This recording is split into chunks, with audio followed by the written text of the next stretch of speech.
espiritual é abastecida principalmente pelo ouvido e visão espirituais, de maneira que somente aqueles que andam no Espírito estão capacitados a ouvir as coisas que o Espírito Santo está falando à Igreja, para que sejam obedecidas e praticadas por eles, bem como a abertura da visão e inteligência espirituais que capacitam o crente a discernir todas as coisas, tanto as relativas ao bem quanto ao mal. Daí a repetição feita por Jesus nas cartas dirigidas às 7 igrejas, no 2º e 3º capítulos de Apocalipse, advertindo que poderiam ser atendidas somente por aqueles que tivessem ouvidos para ouvir as coisas que o Espírito Santo estava dizendo. Quem não é do Senhor e que, por conseguinte, não possui o Espírito, não pode ouvir as coisas que são espirituais, celestiais e divinas, que, como já vimos antes em 1 Coríntios 2, somente podem ser discernidas espiritualmente no Espírito. Eles procedem do mundo, por essa razão falam da parte do mundo e o mundo os ouve. Nós somos de Deus. Aquele que conhece a Deus nos ouve. Aquele que não é da parte de Deus não nos ouve. Nisto reconhecemos o Espírito da verdade e o Espírito do erro. 1 João 4, 5 e 6. Replicou-lhes Jesus: Se Deus fosse de fato vosso Pai, certamente me havíeis de amar, porque eu vim de Deus e aqui estou. Pois não vim de mim mesmo, mas Ele me enviou. Qual a razão por que não compreendeis a minha linguagem? É porque sois incapazes de ouvir a minha palavra. Vós sois do diabo, que é vosso pai, e quereis satisfazer-lhe os desejos. Ele foi homicida desde o princípio e jamais se firmou na verdade, porque nele não há verdade. Quando ele profere mentira, fala do que lhe é próprio, porque é mentiroso e pai da mentira. Mas, porque eu digo a verdade, não me credes. Quem dentre vós me convence de pecado? Se vos digo a verdade, por que razão não me credes? Quem é de Deus, ouve as palavras de Deus. Por isso não me dais ouvidos, porque não sois de Deus. João 8, 42, 47. Pois, com efeito, quando devíeis ser mestres, atendendo ao tempo decorrido, tendes, novamente, necessidade de alguém que vos ensine de novo quais são os princípios elementares dos oráculos de Deus. Assim, vos tornastes como necessitados de leite e não de alimento sólido. Ora, todo aquele que se alimenta de leite é inexperiente na palavra da justiça, porque é criança. Mas o alimento sólido é para os adultos, para aqueles que, pela prática, têm as suas faculdades exercitadas para discernir não somente o bem, mas também o mal. Hebreus 5, 12 a 14. Um faz diferença entre dia e dia, outro julga iguais todos os dias. Cada um tem a opinião bem definida em sua própria mente. Romanos 14, 5.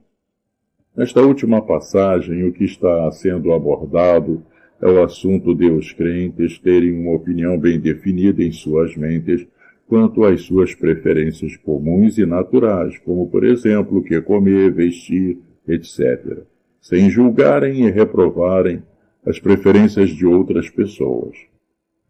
Evidentemente, estas preferências não devem ser contrárias à vontade de Deus, a qual é absoluta e deve ser cumprida à risca por todos. Não se trata, portanto, de que cada um pode escolher o tipo de doutrina segundo a sua própria vontade, pois a sã doutrina é absoluta e deve estar conformada às sãs palavras de Jesus Cristo e do ensino do Espírito Santo através de seus apóstolos nas Escrituras.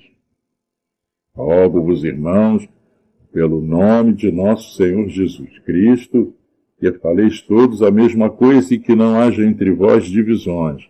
Antes sejais inteiramente unidos na mesma disposição mental e no mesmo parecer. 1 Coríntios 1:10. Pelo que foi tratado na passagem anterior, podemos entender que o mandamento desta, de 1 Coríntios 1:10, se refere sobretudo à sã doutrina e à forma de se conduzir na comunhão dos santos, e não propriamente que todos os crentes devem ter o mesmo pensamento em relação a todas as coisas, o que seria até mesmo impossível. Pois, quem conheceu a mente do Senhor que o possa instruir? Nós, porém, temos a mente de Cristo. 1 Coríntios 2:16. Não podemos conhecer todo o conselho da vontade de Deus e o fundamento de todos os seus decretos, mas podemos discernir qual seja a sua vontade para a nossa vida e conduta por termos a mesma mente de Cristo, pela qual podemos discernir tudo o que foi revelado para o nosso crescimento espiritual, na verdade e no amor de Deus. Porque, se eu orar em outra língua, o meu espírito ora de fato, mas a minha mente fica infrutífera. Que farei, pois? Orarei com o espírito, mas também orarei com a mente. Cantarei com o espírito, mas também cantarei com a mente. 1 Coríntios 14, 15. A referência à mente nesta passagem de 1 Coríntios 14, 15 é ao entendimento consciente de nossa faculdade racional, em contraposição à manifestação do dom espiritual sobrenatural de falar em línguas, que não pode ser interpretado pela mente racional, de modo que ambos devem ser exercidos no ajuntamento dos santos com sabedoria e ordem, de maneira que não se ore e louve apenas em línguas que não podem ser compreendidas, mas que também sejam usadas palavras que possam ser entendidas por todos.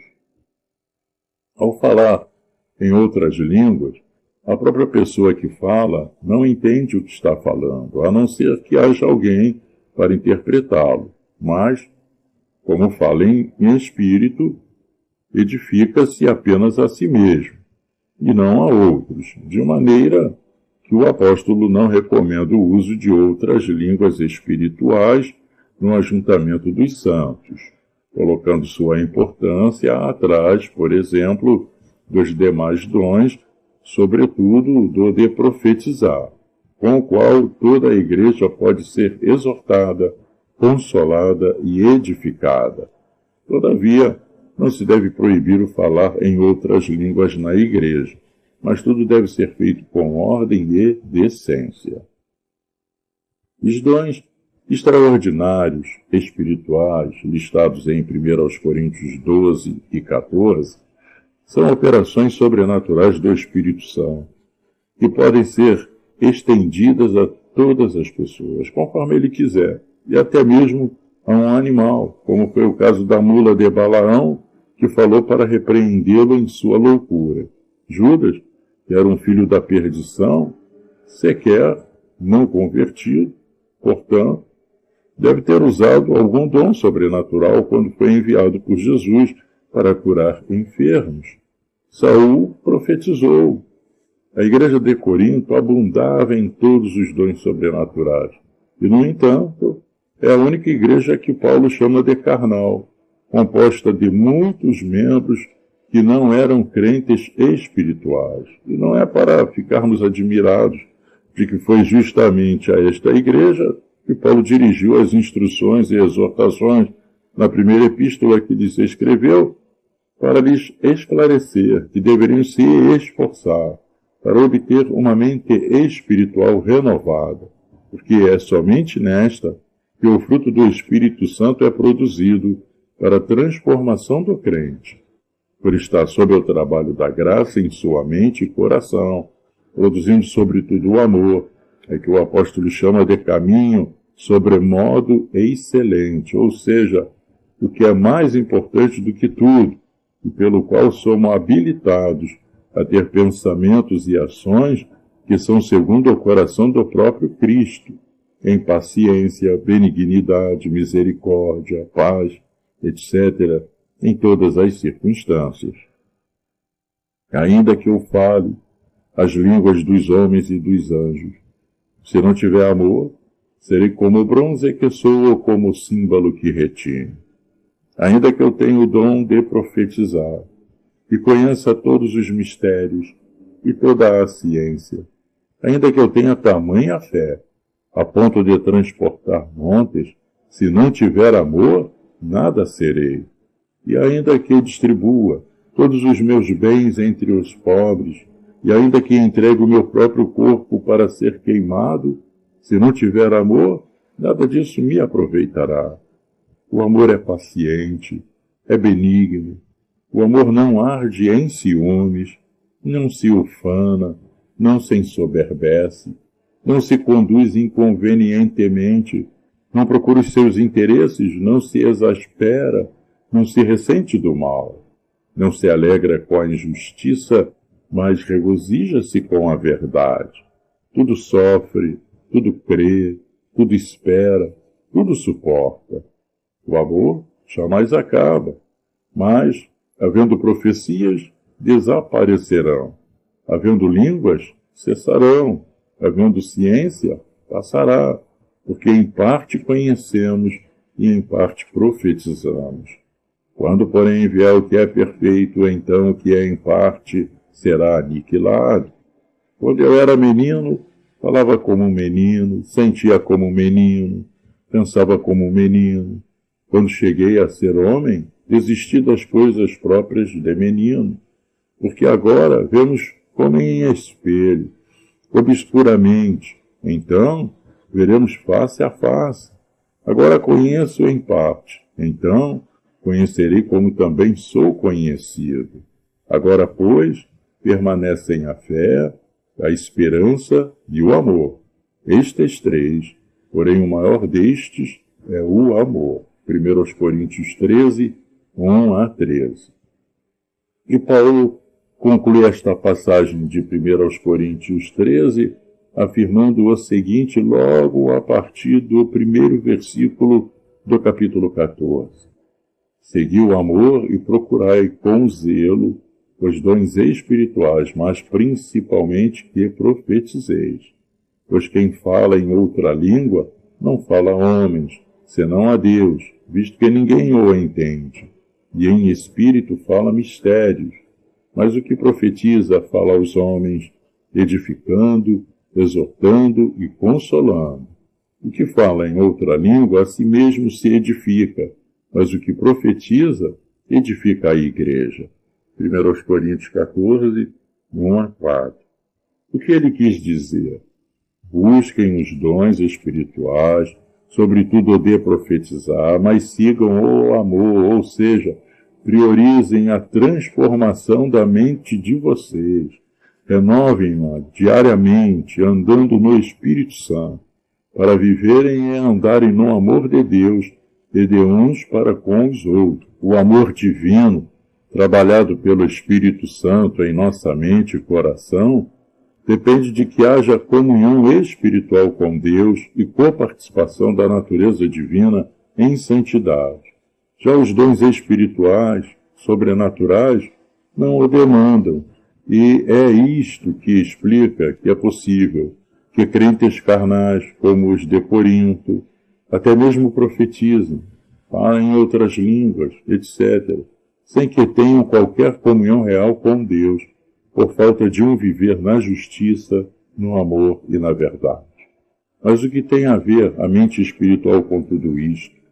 Qual a sua importância e necessidade?